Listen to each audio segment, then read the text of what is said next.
dilii dalaguu heddummeessuun rahmata rabbiitirraa nama fageessiti.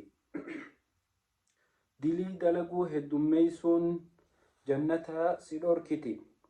dilii dalaguu heddummeessuun warra azaabaa si taasisti.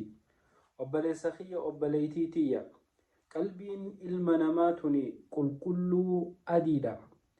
lakkumaa ati dilii heddummeessituun, diliin ati dalaguuttu tun walirratti heddummaatee qalbii tee tana gurraachoomsitee akka qaqaa gooti.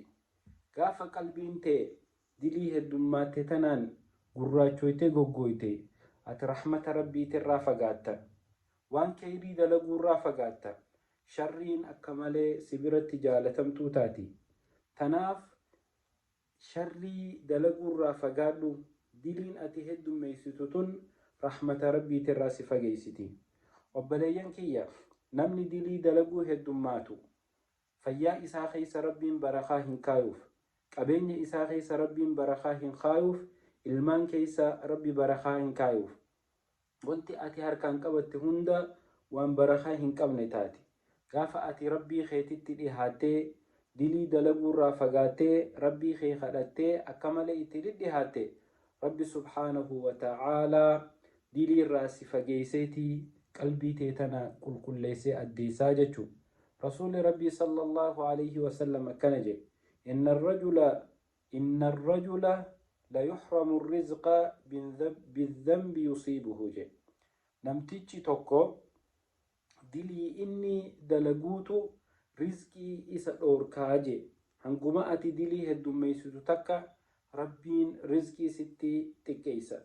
tanaafuu obboleeyyan keenya diliirraa haa fagaannu, lubbuu teenya miidhuurraa haa fagaannu, waan rabbi subhaanahu wa ta'aalaa haraam godhe dalaguurraa haa fagaannu, waan rabbi haraam godhe dalaguu miti itti dhihaachuurraa illee haa fagaannu. akkasitti addunyaa fi akhiratti illee najaa bahuu teenyaa jechuudha. tanaaf obboleeyyan, dilii hanga dandeenyatti bakka isiin itti godhamtuu fi nama isii godhuu fi hunda irraa fagaannee lubbuu teenyarraa haa baraarru. akkasitti rabbii wajjin wal qunnamuu nuu laaffatti.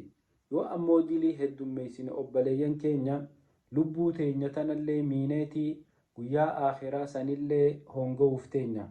rabbi subhaanahu wa ta'aalaa warra dilii dalaguu xiqqeessee addunyaa fi akhiratti milkaahu nu haa godhu. dilii dalaguurraa nu haa fageessu. rabbi subhaanahu wa ta'aalaa toltuu dalaguu nu haa raaffisu. wassalaamu alaykum.